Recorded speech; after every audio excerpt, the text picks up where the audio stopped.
Salmo, dicen los escritores, que lo escribió Coré, uno de los que se rebelaron en contra de Dios, pero quedaron los salmos y Dios perdonó a los hijos de Coré y quedaron estos salmos. Y estos salmos también se lo adjudican que lo está declarando o lo está hablando David, el rey. Y este salmo es un salmo que fue escrito hace, vamos a llamarlo hace cientos de años. Entonces el contexto, la forma de vida en que cuando este salmo fue escrito es muy diferente al tiempo que nosotros vivimos. ¿Por qué? Porque pues esta gente pensaba de otra forma, era gente con mentalidad oriental, no era con mentalidad occidental. Nosotros los occidentales somos muy superficiales, somos muy de rollo, muy de apariencias, ¿sí? Estos personajes de este salmo, de este tiempo, es precisamente la percepción que se tiene de Dios en una época muy antigua. Y es muy importante las figuras o los símbolos de estos salmos, porque estos salmos, a pesar de que fueron salmos que tienen que ver con crisis que estos personajes vivieron, encontramos el medicamento, pero estos salmos, aparte que tienen un significado espiritual y el contenido está en los principios espirituales, el mensaje espiritual que encontramos en el salmo, y algunos le llaman que son salmos atemporales. ¿Qué es un salmo atemporal o qué es una porción atemporal? Que el tiempo no ha pasado, que tiene el mismo poder, el mismo valor, el mismo significado, el principio no cambia, es inmutable. Entonces le sirvió a esta gente de aquellos años y te puede servir a ti y me puede servir a mí. ¿Sí? ¿Para qué? Para aprender a manejar nuestras crisis emocionales. Sí, porque a veces nos volvemos como, voy a hablar de la gente de afuera, de aquí en la iglesia somos santos todos. ¿Qué es un bipolar? Así como el hermano Fer, se enoja y no le habla a Dios. Creo, bendito sea Dios por la paciencia que nos tiene. Porque si Dios fuera como yo, ya nos hubiera mandado a todos al infierno. Estuviera Dios solo y hubiera hecho la creación, le había dicho así, luego le hubiera dicho así. Pero la abrazó y la perdonó en la cruz. Entonces, este salmo, precisamente porque podemos aprendérselo de memoria. Sí. Pero otro es un salmo vivencial de alguien que está viviendo una situación difícil. En este caso se lo encajan a David y lo acomodan en el tiempo que Absalón se le revela. ¿Quién era Absalón? Era su hijo. Entonces imagínate la situación que vive David. Cuando Absalón se revela, se llena de orgullo y quiere quitarlo del trono para ponerse él. A mí me encanta eso del rey David, porque el rey David era un hombre de guerra. ¿Sabes lo que es eso? A mí me hubiera gustado conocerlo en persona. ¿Por qué? Porque era un hombre de guerra. Era un hombre de batalla. Era de esa gente aventada, esa que ya no se regresa, esa gente de palabra, esa gente de honor. ¿Sí? Él fue formado para ser lo que fue. Él tuvo experiencias fuertes en su niñez. Sí, él peleó con el león, él peleó con un oso. Él venció a un gigante y todo esto es la formación que Dios está haciendo en él para que él crezca al nivel que Dios quiere que David crezca, porque David iba a ser rey de Jerusalén. Entonces no es tanto ser el rey de Jerusalén como el presidente de un país, no. Rey de Jerusalén es reinar sobre la paz. ¿sí? Que todo esté de cabeza y tú tengas paz. Que te estés yendo como en feria y tú tengas paz. No puedes evitar que muchas cosas hagan mal. Sí, no sé si usted pase por esa vereda. Señor, voy a la iglesia, soy el pastor, predico, ¿y por qué esto salió mal? ¿Por qué no se han dado las cosas? Sí, entonces aquí encontramos cómo el rey está trabajando con sus sentimientos. Entonces, es muy importante entender la percepción que el rey David tiene sobre la realidad de la época por la forma como se interpretaba las creencias en Dios. Indiscutiblemente, este salmo es de alguien que conoce la ley. ¿Qué es la ley? Lo que se le llama la Torá. ¿Y qué es la ley? La instrucción de la luz. Entonces, los libros de Dios, que es la Torá, es la instrucción de la luz, que es la palabra. Sí. Y aquí el rey David, en esa crisis, imagínate que su hijo lo persiga.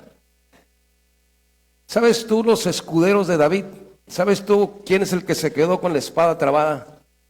Que peleó, quién sabe, contra tantos filisteos, algo así. Y se quedó con la espada en la mano.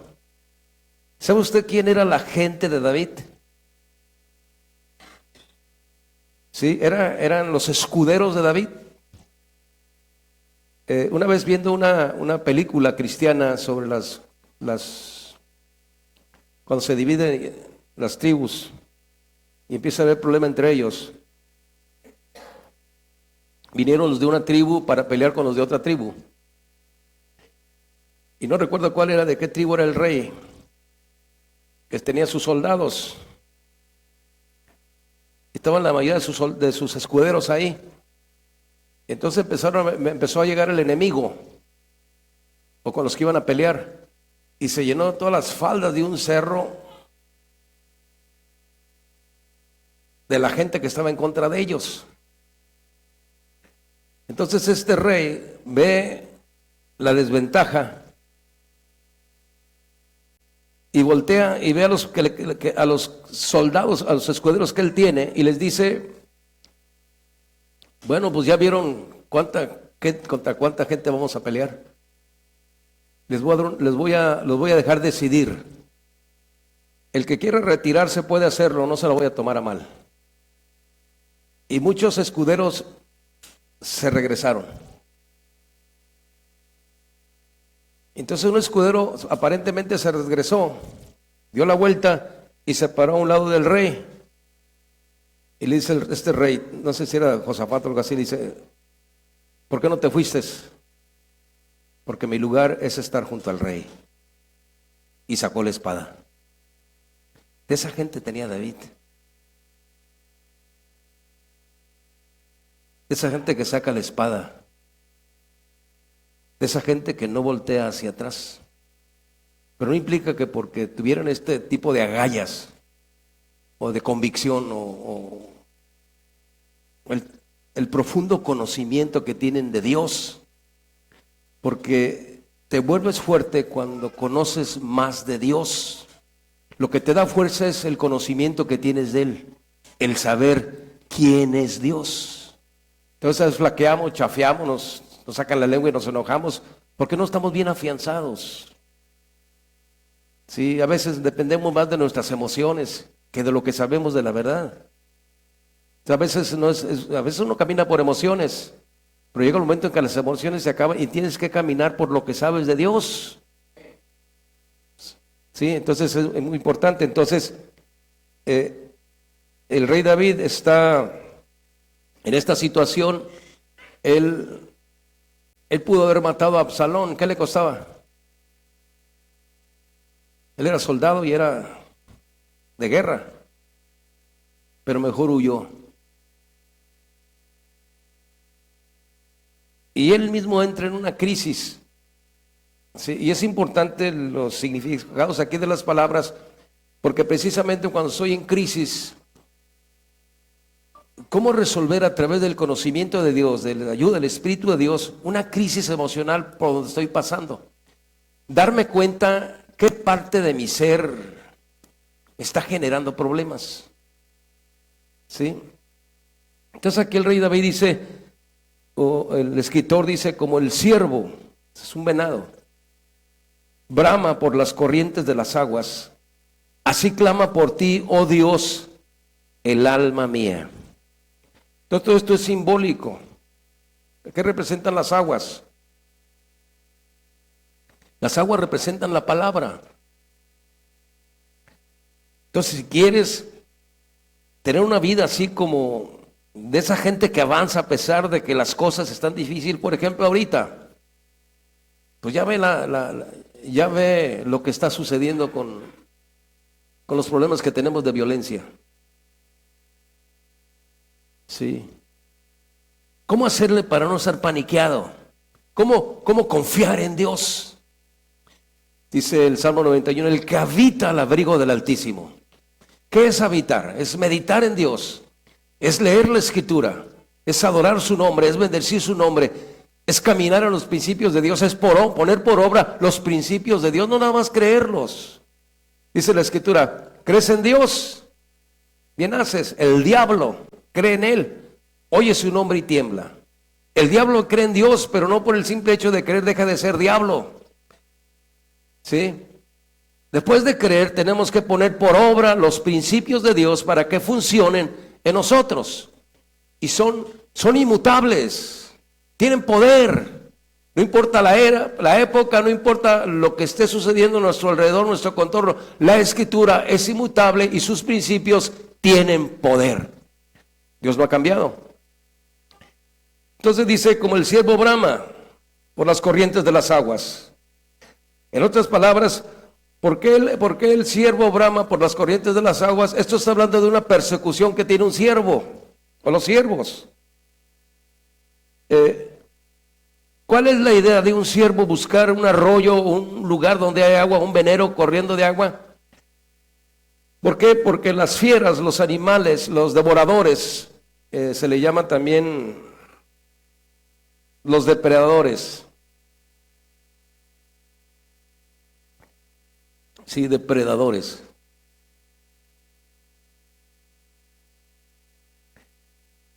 Sí, por ejemplo, para que voy a hablar en algo así, ¿no?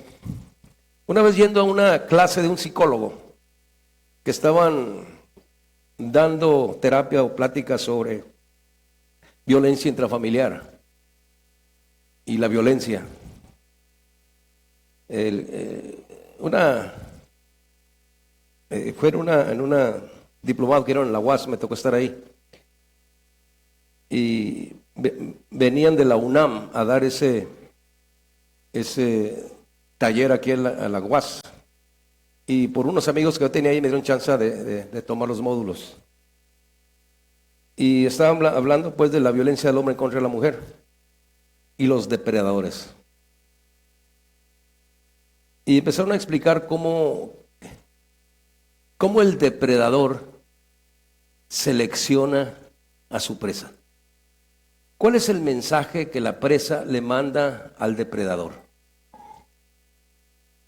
¿Y cómo responde el depredador?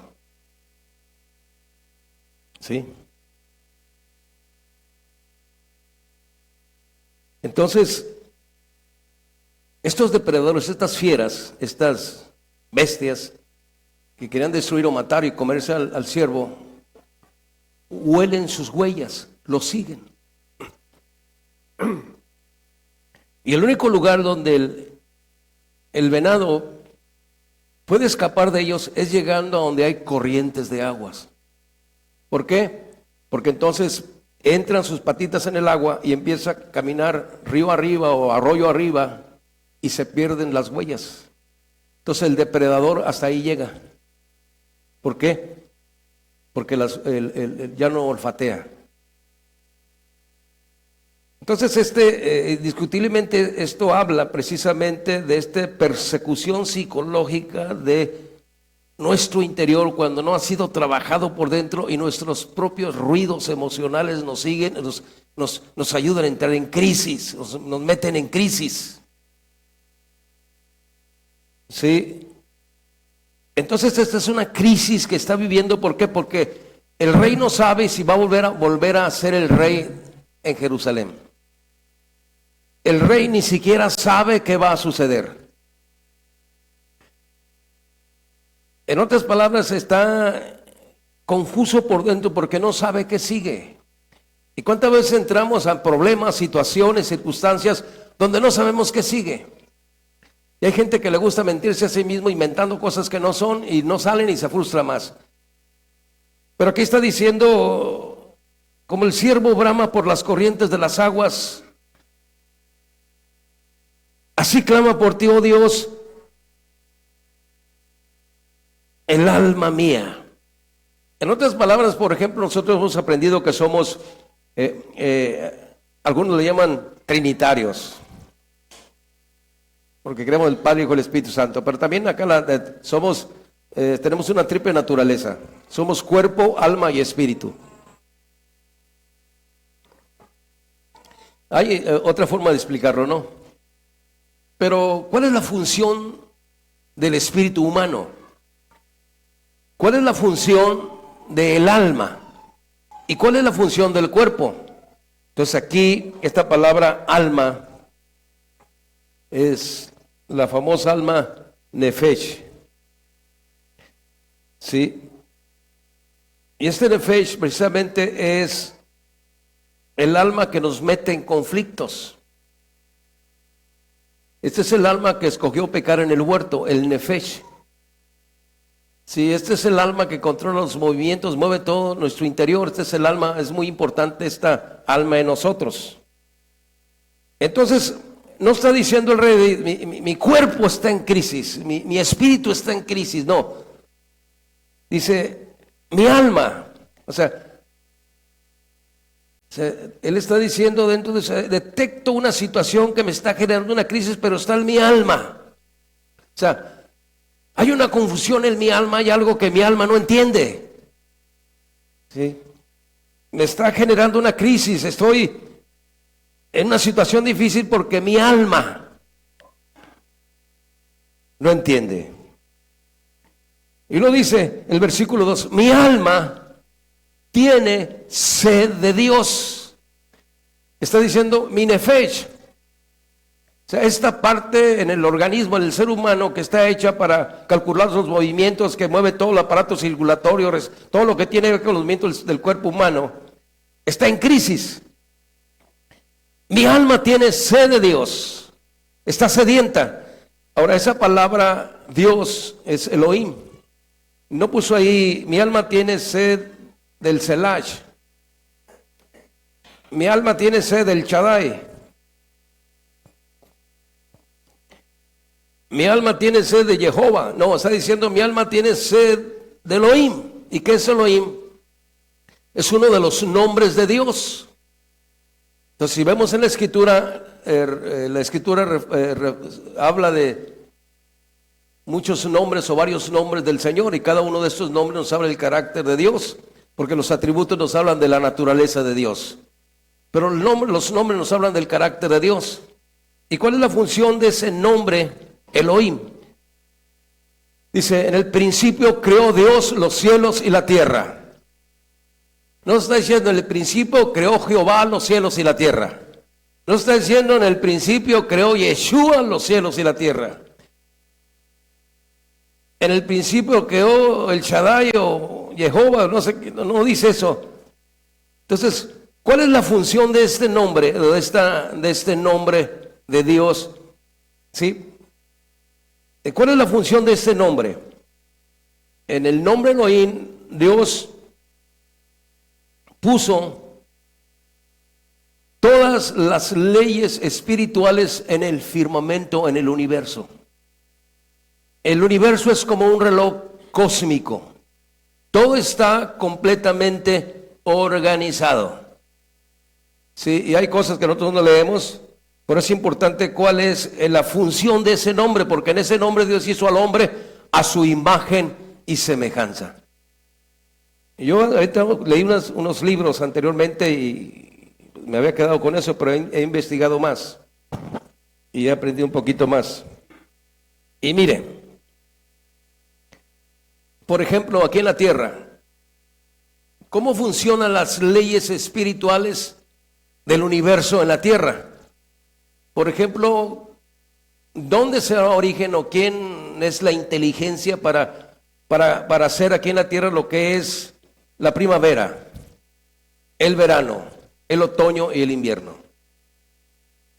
¿Quién controla para que en la tierra se dé eso? El universo. ¿Quién, por ejemplo, me acuerdo nosotros cuando pescábamos, veíamos la luna, y ya veíamos como estaba la luna, decíamos, va a haber marejada. Vemos la luna, no va a salir el pescado a comer. Entonces el universo, de alguna manera ha establecido lo que sucede aquí en la tierra.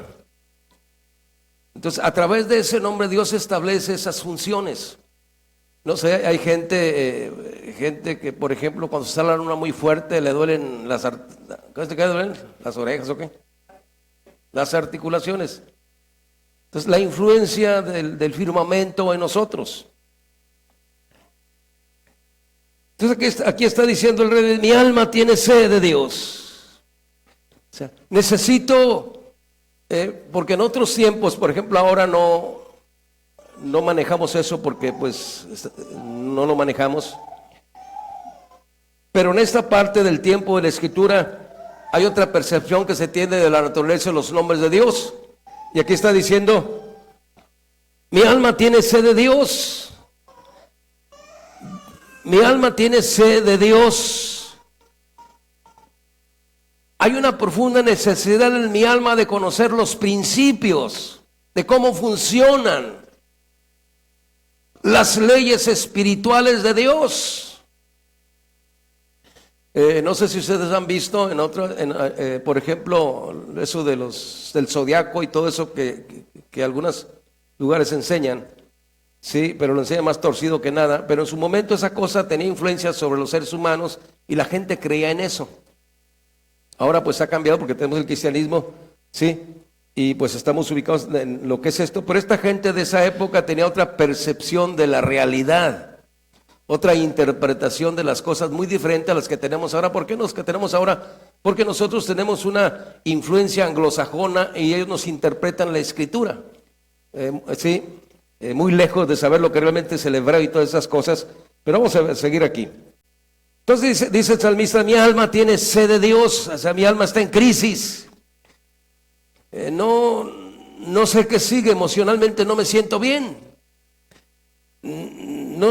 Sí, él está en esta crisis. Ahora, no era su espíritu el que está en crisis, no era su cuerpo el que está en crisis, es su alma.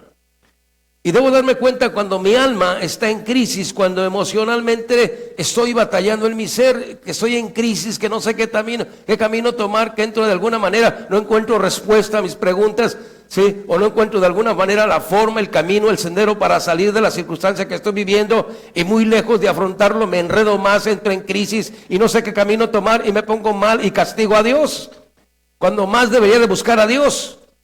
Pero a veces lo buscamos en una forma religiosa. Sí, por ejemplo, un amigo mío también me dijo que él tenía el don de sanidad. Y ya varias veces se le había disparado la presión. Y le digo, chécate, hermano. No, yo confío en Dios, Él me va a sanar. Y no lo sanó, le pegó un infarto. Y era pastor. Sí, muchas veces uno pues ya ve cómo es. No estoy diciendo no tener fe. Hay que buscar a Dios. ¿Sí?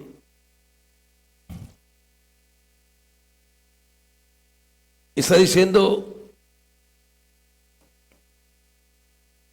Tengo sed, necesito saber qué sigue. Necesito saber, por ejemplo, mire, un ejemplo. Pues yo me preparé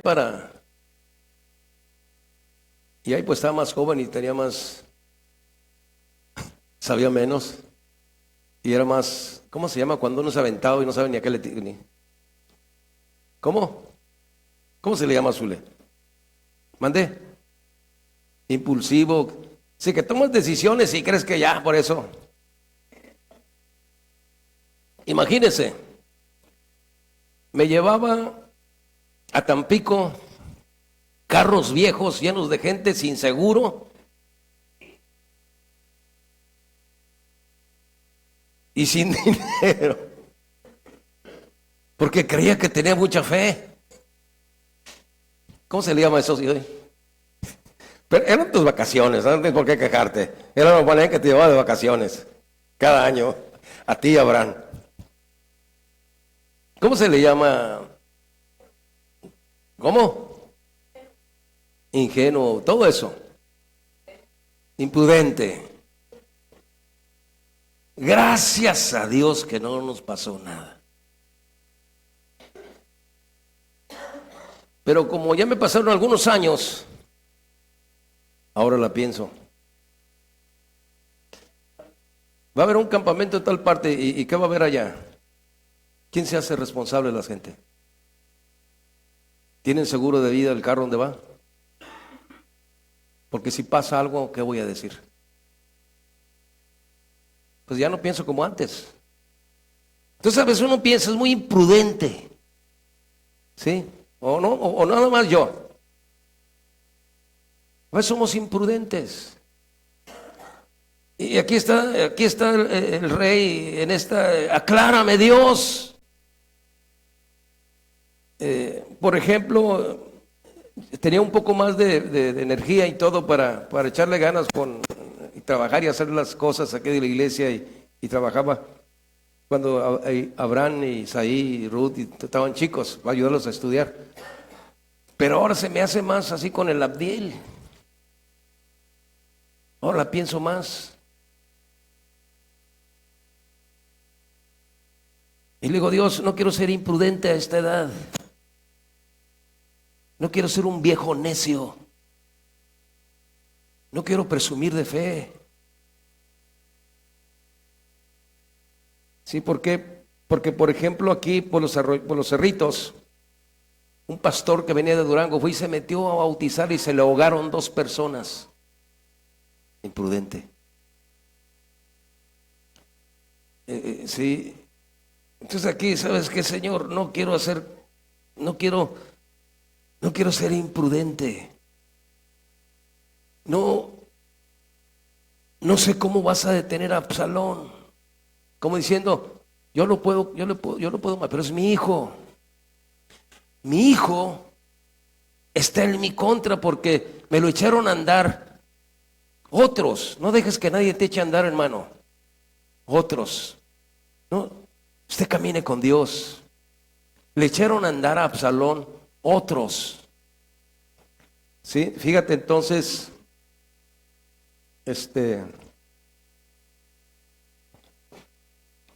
entonces imagínate la crisis en la que está el rey David porque su hijo se le revela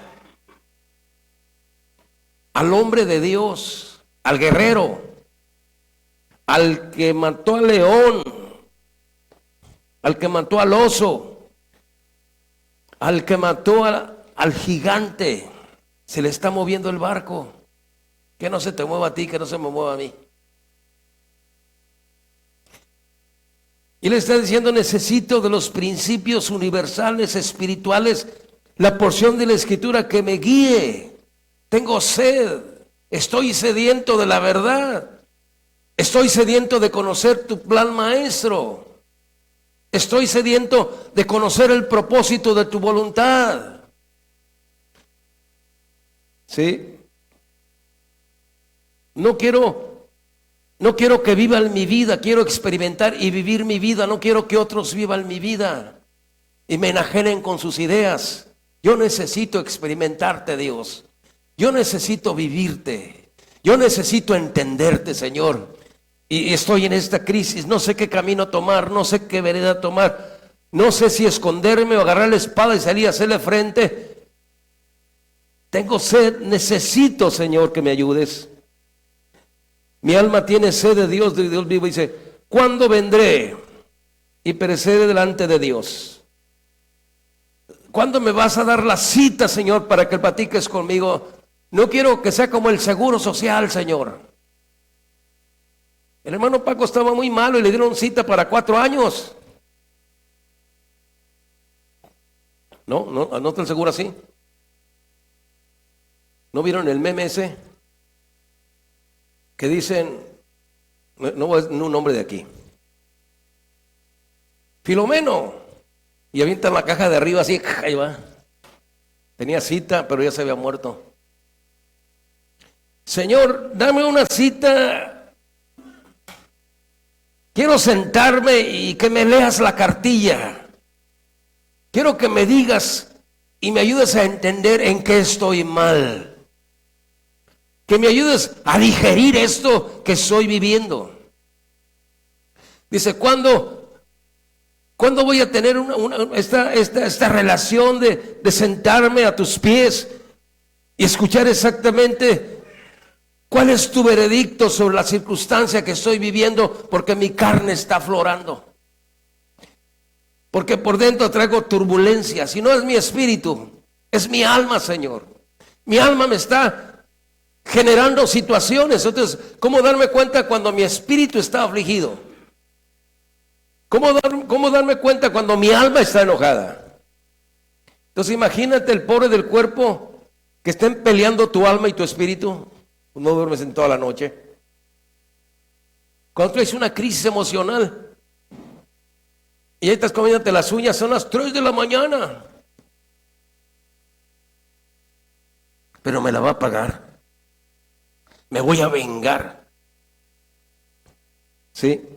Entonces dice aquí, está diciendo el rey David, traigo esa situación, necesito aclararla. ¿Cuándo me toca, Señor, que me siente a tus pies, de tal forma que yo pueda entender exactamente aquellas cosas que no están funcionando bien en mi vida, o estas fantasías religiosas, Señor Dios, o estas cosas que yo de alguna manera malinterpreto la realidad, le echo la culpa a todo mundo cuando yo soy el que está generando el problema, Señor. Cuando en mi propia actitud, cuando yo mismo, en mi propio orgullo, yo mismo estoy moviendo las cosas, tratando de que todo se sujete en mi ego, Señor, y me pongo mal porque las cosas no salen como quiero. Entonces imagínate la situación en la que está viendo el rey David, porque su hijo, imagínate, no dice aquí, pero ¿qué diría David? ¿Qué van a decir de mí, mi hijo? Imagínate cuando tu hijo anda por ahí batallando y llega a tus oídos, ¿qué sientes? Te voy a sacar el cinto y me lo voy a traer.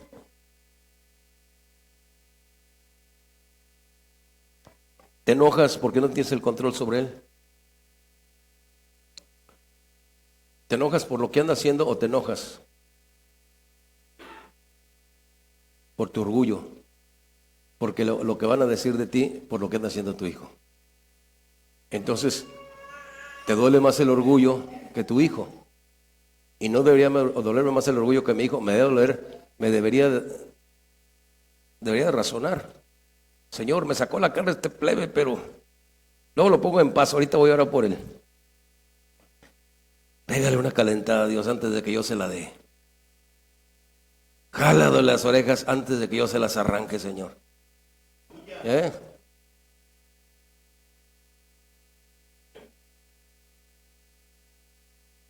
Una persona que le sirve al Señor, pues su hijo se agarró malas amistades y terminó mal.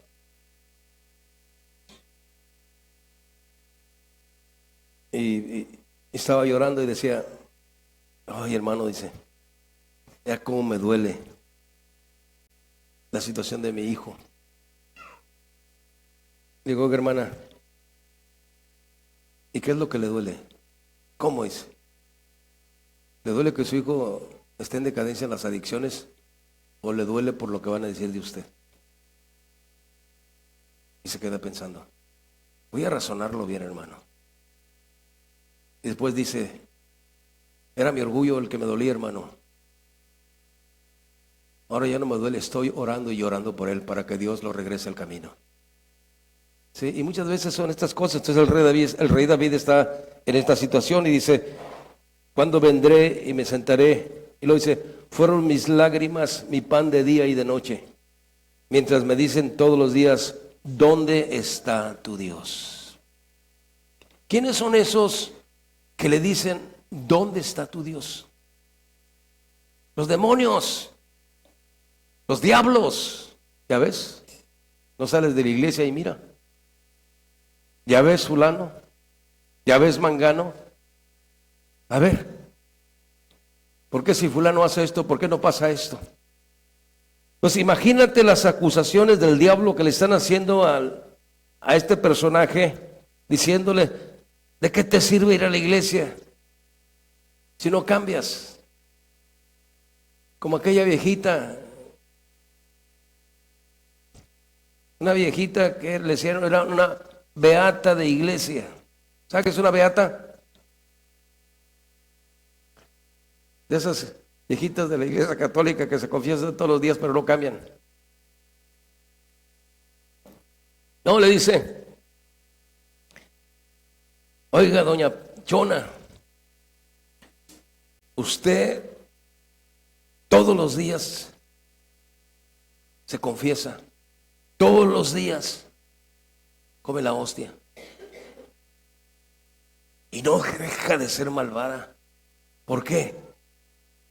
Y le dijo doña Chona, imagínate si no fuera, ya te hubiera dado veneno. O sea, sí es un beneficio venir a buscar a Dios. Entonces le dice, acordame de estas cosas y derramaré sobre mí mi alma. Cuando pasare el número, iré con ellos hasta la casa de Dios, con voz de alegría y alabanza, haciendo fiesta la multitud. En otras palabras, ¿qué es bueno para lidiar con este tipo de cosas? Que te acuerdes lo bueno que ha sido Dios contigo, que te acuerdes de dónde te sacó Dios, lo que Dios ha hecho en tu vida, lo que Dios está haciendo en tu vida, las maravillas, las grandezas, la bendición, el aceite, el vino, la gracia de Dios sobre mi vida. Aquellas veces que Él me tocó y me quebró y me hizo llorar, aquellas veces que levanté mis manos y glorifiqué su santo nombre y parecía que volaba, aquellas veces que de alguna manera cuando estuve en crisis, cuando estuve necesitado, la mano del Señor fue sobre mí. Él de alguna manera me sustentó, Él me levantó, Él de alguna forma hizo la obra en mi corazón y sigo en el camino de alguna forma para crecer, para conocerlo, para seguir con Él. Bendito su santo nombre. Mira, hermano, ¿cuál es la razón por la cual Dios nos creó? Nos creó para conocerlo. ¿Cuál es la razón por la cual Dios nos creó? Para conocerlo. Hemos visto en clases pasadas que en una de las palabras para voluntad es tener una deuda consigo mismo. En la Escritura está en el libro de Ageo. Y esa palabra voluntad es tener una deuda consigo mismo. Y dice la Escritura que la voluntad de Dios, Él tenía una deuda consigo mismo.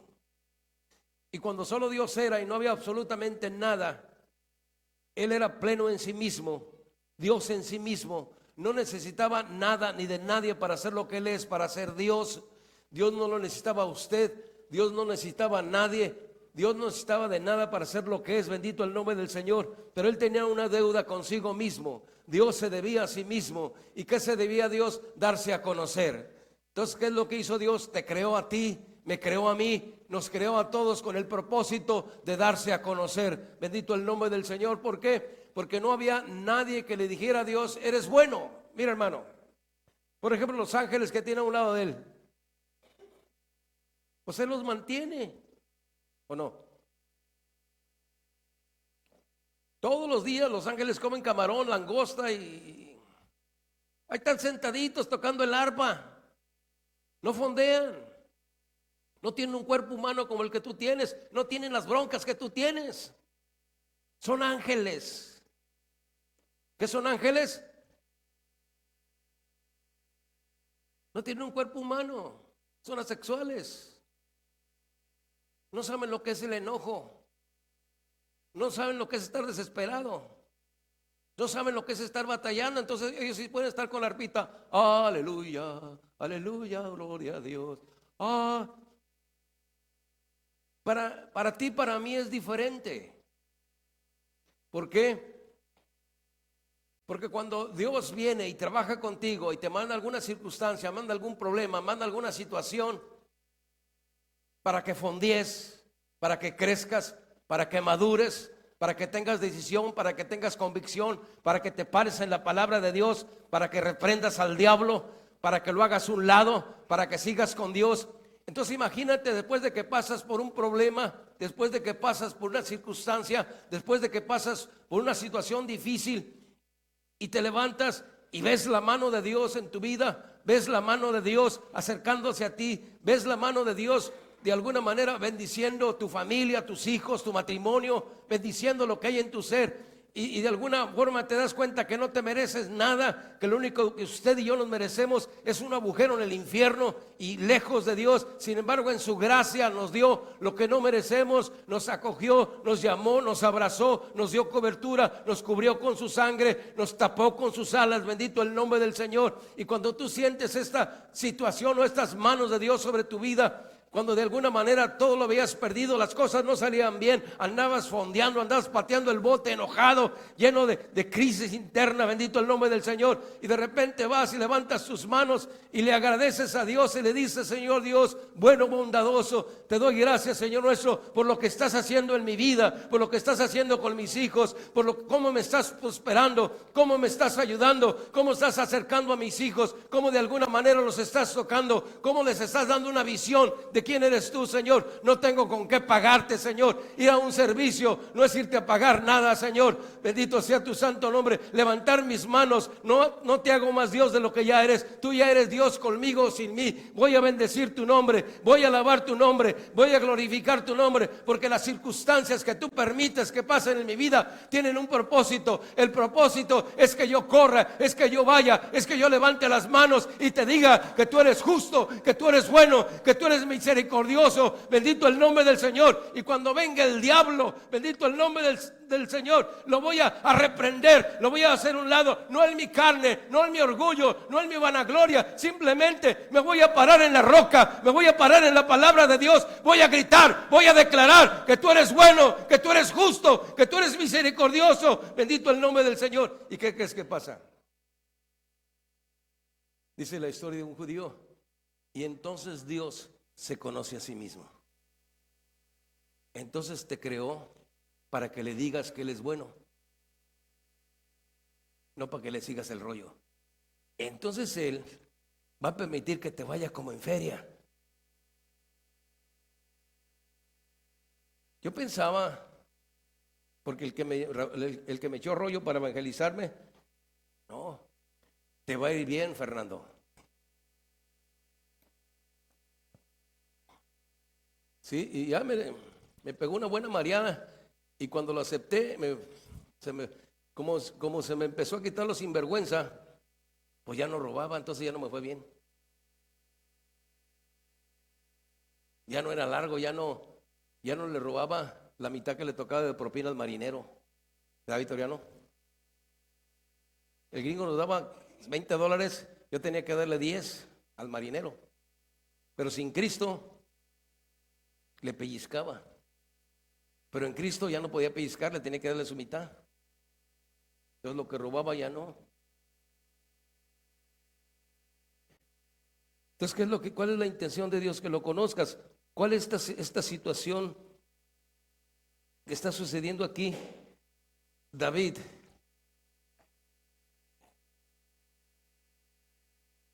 platica con su alma. Eso es meditar. Entonces, este salmo es una meditación. A nosotros en el cristianismo nos han enseñado a rezar. Hay muchos aspectos sobre la oración, la intercesión, los dolores de parto y todo, y la meditación. ¿Qué es meditar? Es que aprendas a pensar en Dios. Esta es una meditación donde hay una meditación en el interior del rey David que le está diciendo a su alma: ¿por qué te abates?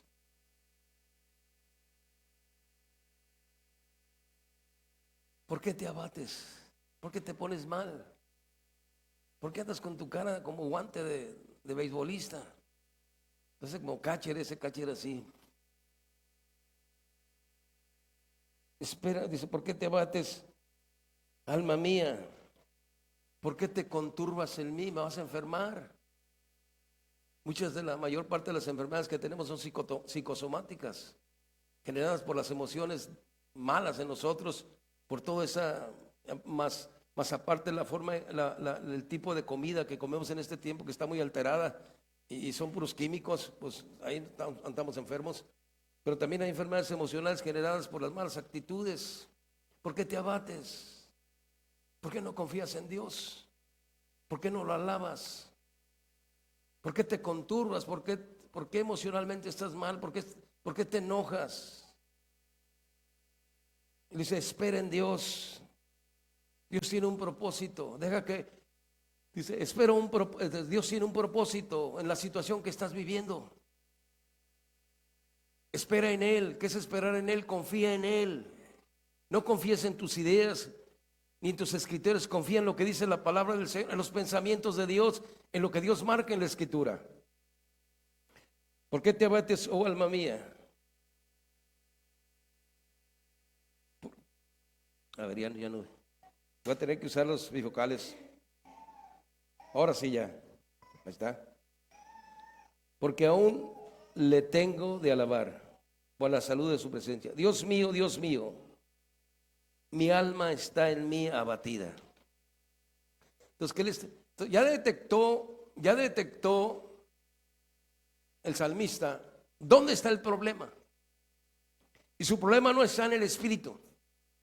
Sí, las clases que hay sobre lo que es el espíritu del ser humano. ¿Qué es el espíritu del ser humano? Los sentidos del espíritu del ser humano, los sentidos del alma.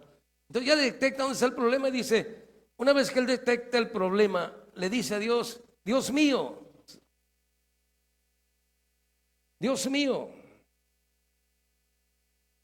mi alma está en mí abatida. Dios mío, traigo emociones desbordadas que no puedo controlar.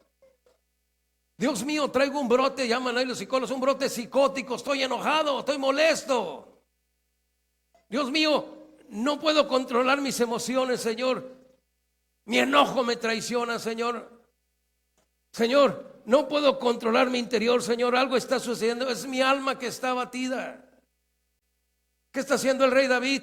El rey David siente a su alma y empiezan a platicar con Dios. Esto es meditación, esto es platicar a solas. Es cuando tú te sientas y empiezas a pensar en tu interior. Dice un escritor que se llama Eric Fromm, que habla precisamente sobre el cuestionar el interior, sobre sentarte en silencio y trabajar con tus pensamientos, trabajar con tus sentimientos. ¿Por qué estoy molesto? ¿Por qué esta cosa me molesta? ¿Por qué estoy enojado? ¿Por qué no me cae bien fulano? ¿No le he preguntado eso? Que llega alguna persona y le cae mal, no le he hecho nada, y le oye hablar y hasta le molesta, porque hay algo a lo que usted es afín, por eso lo molesta, chocan. ¿Y qué está diciendo aquí el rey David? Hay algo que no está bien dentro de mí, Dios. Mi alma está en mí abatida. Me siento muy mal, Señor. No sé cómo controlar esta situación. Y mire lo que pasó. Muere Absalón. El rey David no sabía que su hijo iba a morir. Entonces imagínate, muere Absalón. ¿Y cómo maneja David la pérdida? La pérdida de un hijo. Cuando fue aquel hombre y le dijo que su hijo había muerto, dice la escritura que David lloró. Lloró. ¿Y qué dice? Absalón, Absalón, Absalón. Entonces imagínate el grito desgarrador de David cuando se entera que su hijo ha muerto. ¿Y qué hace David? Se acerca al pueblo. Y el pueblo le ayuda a David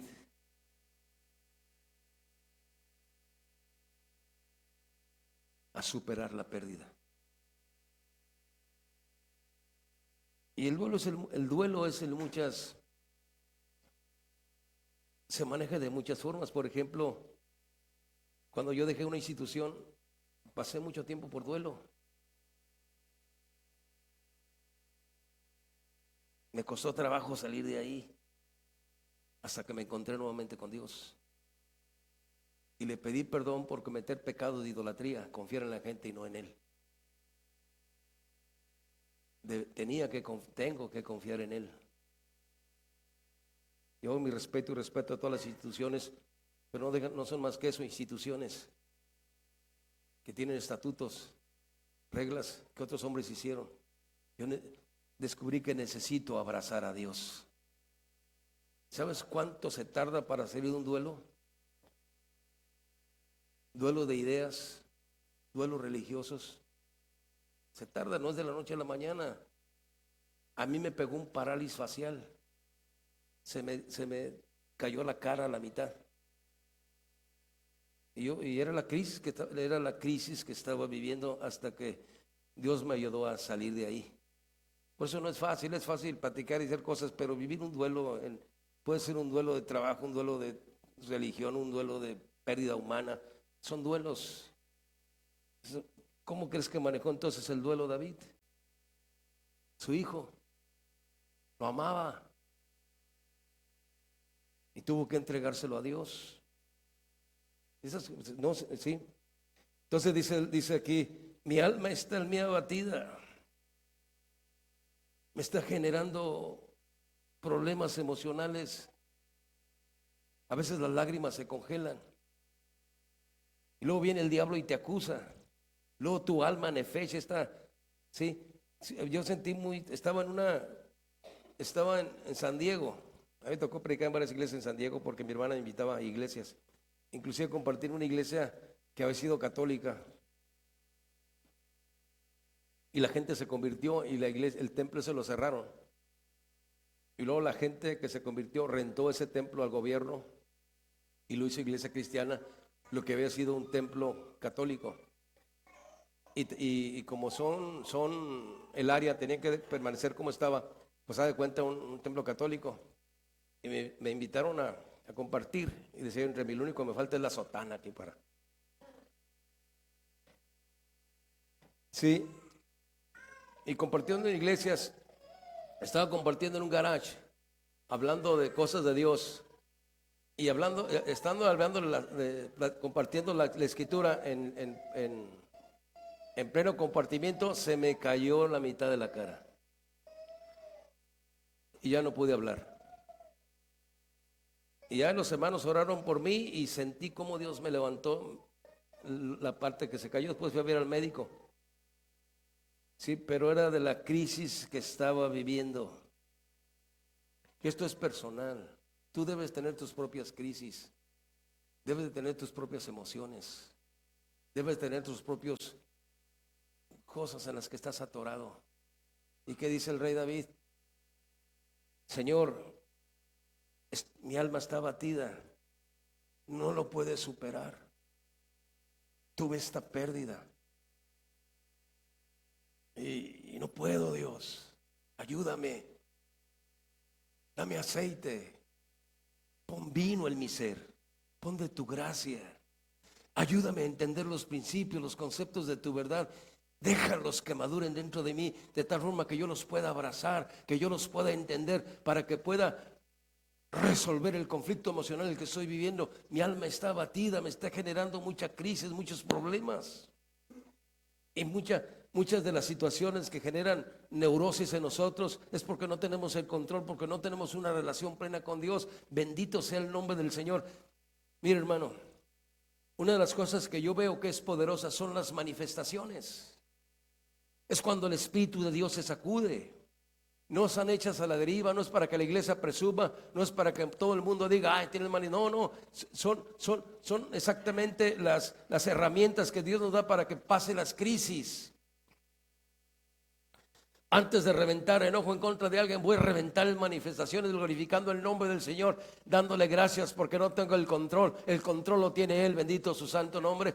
Dándole gracias por las circunstancias que estoy pasando, porque al final de cuentas fueron creadas para que yo lo conozca. ¿Y cómo voy a saber que Él es bueno? ¿Cómo voy a saber que Él es justo? Porque Él me va a sacar de ese agujero, Él me va a sacar de esa situación, Él me va a arrancar de ahí, bendito el nombre del Señor. Y entonces cuando lo conozca, entonces cuando lo viva, cuando lo asuma, cuando lo asimila, cuando lo medite, cuando lo abrace, cuando me tome de Él, bendito el nombre del Señor, entenderé su gracia y su misericordia y voy a gritar desde lo más profundo de mi ser, que Dios es bueno, que Dios es justo, que Dios es santo, bendito el nombre del Señor. Y esta es la forma como de alguna manera uno puede salir de cualquier crisis.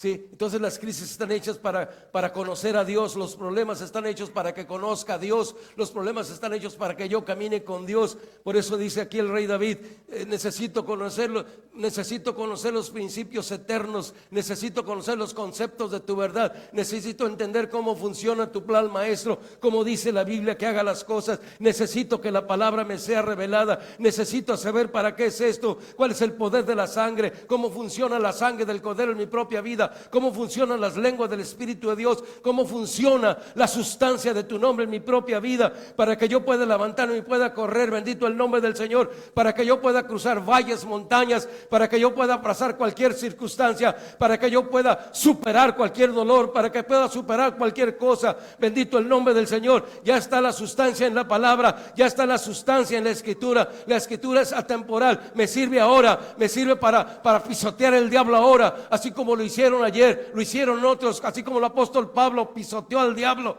y danzó sobre él, así lo puedo hacer yo a través de la escritura. Cada vez que vengo a alabar el nombre del Señor, cada vez que vengo a bendecir el nombre del Señor, levantar mis manos y decirle al Señor: Dios, no vengo a alabarte porque tú necesites algo de mí, no vengo a bendecir tu nombre para hacerte algún favor, no vengo a bendecir tu nombre, Señor Dios, porque de alguna manera tú vayas a recibir algo de mí. Vengo a bendecir tu santo nombre porque no tengo otra cosa que hacer. Vengo a bendecir tu nombre, vengo a alabar tu nombre, porque eso es todo lo que puedo hacer. Vengo a refugiarme en las heridas de la roca, vengo a refugiarme en los huecos donde hay sangre, de tal forma que yo pueda caminar, de tal forma que yo pueda correr, de tal forma que yo pueda bendecir. Yo no sé la palabra para reprender al diablo, yo no sé qué decirle al diablo, pero el Espíritu de Dios sí sabe qué decirle al diablo, y Él me ha dado las lenguas de fuego para hablar en otras lenguas lo que el diablo tiene que oír. Lo que yo no puedo decirle, tú puedes decirle a través de las lenguas que me has dado. Si yo no puedo pisotear, tú puedes pisotearlo en mi cuerpo, que es tu templo, y yo puedo pisotear con raíces de sangre y el poder de tu nombre y seguir adelante de tal forma que eche las tinieblas atrás y pueda seguir con Dios.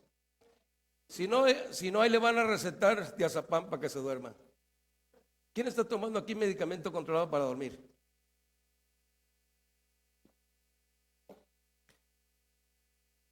Imagínate una danzada con manifestaciones todo el día, que quedes bien cansado, ya no necesitas nada.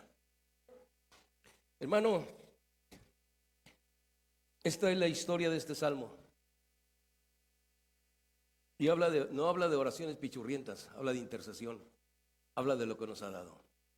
No sé si aprendió algo. Dígale a Dios: aquí estoy. Inclina tu rostro y dile: estoy cansado. Tuve un buen tiempo esta semana pasada, pero se volvió a levantar mi alma de fe, porque no entiende que tú eres bueno, porque no entiende que tú eres justo, porque no entiende que tú me amas. Dígale: aquí estoy esta tarde. Dígale: aquí estoy.